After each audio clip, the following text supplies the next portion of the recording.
నమస్కారం. సఖీ కార్యక్రమానికి స్వాగతం. ముందుగా అందరికీ దీపావళి శుభాకాంక్షలు.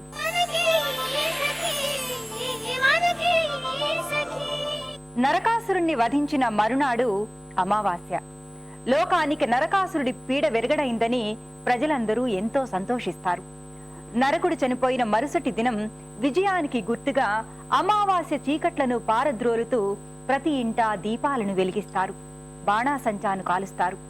ఆనందోత్సాహాలతో అందరూ కొత్త బట్టలు ధరిస్తారు, పిండి వంటలు వండుకుంటారు. మామిడి తోరణాలు, ముగ్గులతో ఇంటిని అలంకరిస్తారు. జగమంతా దివ్య దీపాల శోభతో వెలుగొందుతుంది. దీపావళి పండుగ వెనుక ఇతర గాథలు కూడా ఉన్నాయి. ఆ గాథలేమిటో ఈ కార్యక్రమాన్ని చూశాక మాట్లాడుకుందాం.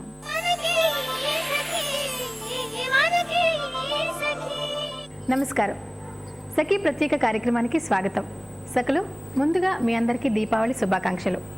ఈరోజు మనతో ఉన్నారు తెలుగు ప్రొఫెసర్ నాగరంజని గారు. మరి నాగరంజని గారిని అడిగి ఈ దీపావళి ప్రత్యేకత ఏంటో తెలుసుకుందామా?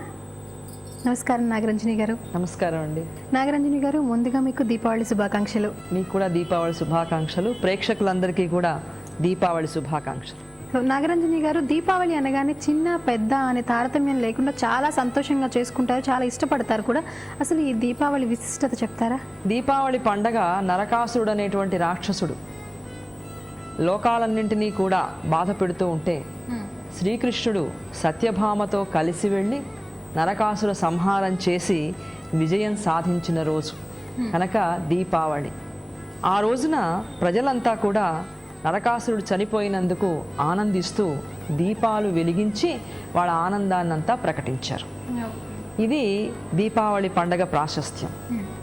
అయితే ఇందులో మనకు చాలా ఆసక్తికరమైన విషయం ఏమిటంటే సత్యభామ కూడా శ్రీకృష్ణుడితో వెళ్ళి యుద్ధం చేసింది. పండగ అనగానే కూడా దీపాలు వెలిగిస్తారు, అలాగే టపాసులు కాలుస్తూ ఉంటారు కదా. ప్రత్యేకంగా ఈ పండగకే దీపాలు, చాలా దీపాలు వెలిగించే టపాసులు కాల్చడం వెనుక ఉన్న రహస్యం ఏంటి? పురాణాలు ఏం చెప్తున్నాయంటే, ఇందాక నేను అన్నట్టుగా నరకాసుర సంహారమైనటువంటి ఆనందంలో ప్రజలంతా కూడా దీపాలు వెలిగించి వాళ్ళ ఆనందోత్సాహాలను చూపించారు. ఈ దీపావళి జరిపేటప్పుడు మనం దీపాలు వెలిగిస్తాం, టప్పకాయలు కాలుస్తాం కదా, ఇది పర్యావరణానికి ఎంతవరకు ఉపయోగపడుతుంది అంటారు? మంచి ప్రశ్న అడిగారు. పర్యావరణ పరిరక్షణ అనేది ఇప్పుడు ప్రతి వాళ్ళ మనసులో కూడా ఉంటున్నటువంటి విషయం. బాగా చైతన్యవంతులు అవుతున్నారు ప్రజలు కూడా. ఏది చేసినా కూడా మన పర్యావరణకి ఏమైనా ప్రమాదం ఉన్నదా, లేకపోతే దీన్ని రక్షించుకునేటువంటి దాన్ని కొంచెం ఆలోచన మొదలైంది. ఇదివరకు ఈ టపాకాయలు కాల్చడంలో భాస్వరం ఇవన్నీ ఉండేవి కనుక, మెగ్నీషియము, భాస్వరము ఇవన్నీ కూడా పర్యావరణ పరిరక్షణకి తోడ్పడేవి. దోమలు, పురుగులు ఇలాంటివి ఏమైనా ఉంటే అవి చచ్చిపోయేవి. ఏ రకమైనటువంటి హాని కూడా ఉండేది కాదు మనుషులకి. రసాయనాలు కానీ ఇతరత్ర కానీ ఎక్కువ ఉండేవి కావు. భాస్వరం, మెగ్నీషియం ఇలాంటివి మాత్రం ఉండేవి. వాటి వలన పర్యావరణ పరిరక్షణే ఉండేది కానీ పర్యావరణకి ఎలాంటి హాని కూడా ఉండేది కాదు. దీపావళి అమావాస్య వెళ్ళిన రెండో రోజు భగినీ హస్త భోజనం అని అంటారు కదా. అసలు ఈ భగినీ హస్త భోజనం అంటే ఏంటి, దీని ప్రత్యేకత ఏంటి? భగిని అంటే సోదరి. సోదరి ఇంటికి వెళ్ళి అన్న కానీ తమ్ముడు కానీ ఆమె చేతి వంటని ఆ రోజున తింటారు. అలా తినటం వలన అన్నలకి తమ్ముళ్ళకి ఆయుర్దాయం పెరిగి వాళ్ళు క్షేమంగా ఉంటారు అనేది ఒక నమ్మకం. తప్పకుండా అన్నదమ్ములు అక్క చెల్లెళ్ళ ఇంటికి వెళ్ళి వాళ్ళ చేతి భోజనాన్ని తప్పనిసరిగా చేసి వస్తూ ఉంటారు. రంజని గారు, మరి మన భారతీయ సంస్కృతికి దీపావళికి ఉన్న సంబంధం ఏంటి? భారతీయ సంస్కృతి విధానంలో, జీవన విధానంలోనే వేడుక, వినోదాలు, తర్వాత లోతైనటువంటి ఆధ్యాత్మికత, తర్వాత సామాజిక పరమైనటువంటి ఏకత్వం, ఈ మూడు కూడా ప్రతి పండగలోనూ మనకు కనిపిస్తాయి. అట్లాగే దీపావళిలో కూడా కనిపిస్తాయి. పండగ వచ్చింది అంటే మరి పిండి వంటలు చేసుకుని మనమే తినం, బంధుమిత్రుల్ని పిలుస్తాం. ఇంట్లో పని చేసేవాళ్ళు వాళ్ళు ఉంటే చాలా ఆ రోజున కూడా వాళ్ళకి చక్కగా అన్నీ చేసి పెడతాం, అందరినీ కలుస్తూ ఉంటాం. ఇలా ఒక సామాజిక పరమైనటువంటి ఏకత్వానికి దీపావళి పండగ, దీపావళి కదా అన్ని పండుగలు దోహదం చేస్తూ ఉంటాయి. రెండవది ఆధ్యాత్మిక చింతన. రెండవది వేడుకలు చెప్పుకుని తర్వాత ఆధ్యాత్మిక చింతనకి వెళదాం. వేడుకలు వినోదం, ప్రతి పండగకి ఏదో ఒక వేడుక వినోదం అందులో ఉంటాయి. పిండి వంటలు చేసుకుంటాం, చక్కగా ఆ రోజు తింటాం. ఇప్పట్లాగా ప్రతిరోజు పిండి వంటలు లేవు. వాళ్ళ టిఫిన్స్ అంటే అన్ని హెవీ టిఫిన్స్ తింటున్నారు.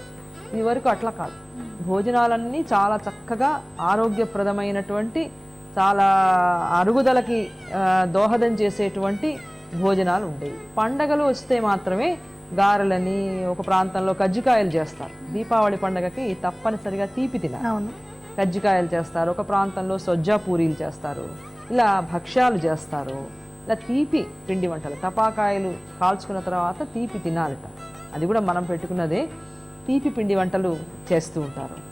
వేడుకలు వినోదాలు, టపాకాయలు కాల్చుకోవటం. దీపావళికి అయితే చక్కగా టపాకాయలు కాల్చుకుంటాం. ఒక పండగ వచ్చిందంటే చక్కగా ఆ పర్యావరణం శుభ్రమైపోతుంది.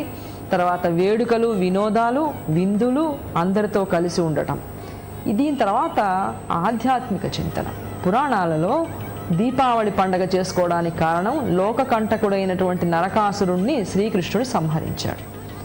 ఇక్కడ మన ఆలోచన ప్రారంభమవుతుంది. దుర్మార్గంగా ఉంటే, దుష్టత్వంతో బాధ పెడుతూ ఉంటే భగవంతుడు సహించడు. వెంటనే ప్రతి వాళ్ళ మనస్సులోకి కూడా వెళ్ళిపోతుంది, నేను బాగా ఉండాలి, నేను చెడు పనులు చేయకూడదు, పాపం చేయకూడదు, చేస్తే శిక్షించేవాడు ఒకడున్నాడు అనేది మనకు తెలియకుండానే మనలో ఉండి, కొంతవరకైనా మానవుడిలో ఉండేటువంటి ఒక ఉద్రేకపరమైన ఆధిపత్యానికి సంబంధించిన అహంకారపూరితమైనటువంటి భావాలని మనంతట మనమే కొంతవరకైనా నియంత్రించుకోవటం అనేది ఉంటుంది. ఆ రోజున చక్కగా భాగవతం చదువుకుంటారు. అలాగే దసరా వచ్చిందంటే విరాట పర్వం చదివేవాడు. ఇలాగా ఒక ఆధ్యాత్మిక చింతన వైపుగా తీసుకువెళ్ళేందుకు మన పండగలన్నీ తోడ్పడతాయి. ఊరికి అలంకారం చేసుకోవటం, ఏదో బాగా కనపడుతున్నాం, ఇవాళ అయిపోయింది, ఇలా ఉండదు. అలంకారం కూడా చాలా అవసరం హిందూ సాంప్రదాయంలో. హిందూ సాంప్రదాయం కాదు, భారతీయ సంస్కృతిలో. ఎందుకంటే దైవం అలంకార ప్రియుడు. ఈ రోజున లక్ష్మీదేవిని పూజిస్తారు. వ్యాపారస్తులంతా కూడా సాయంత్రం పూట లక్ష్మీ పూజ చేసి కొత్త అకౌంట్ బుక్స్ తెరిచి ఆ రోజు నుంచి కొత్తగా వాళ్ళు లెక్కలు రాసుకుంటూ ఉంటారు.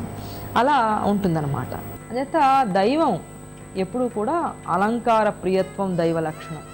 అయితే దానికి మనకి ఉన్నంతలో అలంకరించుకోవటం, ఉన్నంతలో శోభాయమానంగా ఉండడం మన భారతీయ సంస్కృతి మనకు నేర్పింది. ఆరాటంతో, అత్యాశతోటి సంపదల్ని పోగేసుకోవటం నేర్పాల. అలాగని చెప్పి కావాలని పేదరికాన్ని వరించి చిరిగిన బట్టలే కట్టుకుంటాము, ఇది చాలా సింప్లిసిటీ, ఇట్లా చెప్పాలి. నిరాడంబరత్వం వేరే. కనుక ఉన్నంతలో చక్కగా శుచిగా శుభ్రంగా అలంకరించుకోవటం అనేది మన భారతీయ సంస్కృతిలో ఒక భాగం. కనుక దీపావళి పండగ మనకి సామాజిక ఏకత్వాన్ని, చక్కగా వేడుకలు వినోదాలని, ఆధ్యాత్మిక చింతనని కూడా మనకి కలిగించేటువంటి పండగలలో మన దీపావళి పండగ కూడా ఒకటి. ఇది అన్ని పండగల్లోకి చాలా ఆకర్షణీయమైనటువంటి పండగ. అందరం ఎగిరి గంతులు వేస్తూ ఎప్పుడెప్పుడు వస్తుందా అని ఎదురు చూసేటువంటి పండగ. నాగరంజని గారు, ఈరోజు మా సకులకి దీపావళి విశిష్టత, అలాగే దీపావళి వల్ల మనలో ఎలాంటి ఐకమత్యం పెరుగుతుంది, అలాగే ఎన్విరాన్మెంట్కి ఎంత ఉపయోగకరంగా ఉంది అన్న దాని గురించి కూడా చాలా చక్కగా వివరించారండి. ధన్యవాదాలు. మరోసారి మీకు దీపావళి శుభాకాంక్షలు. నమస్కారం. నమస్కారం.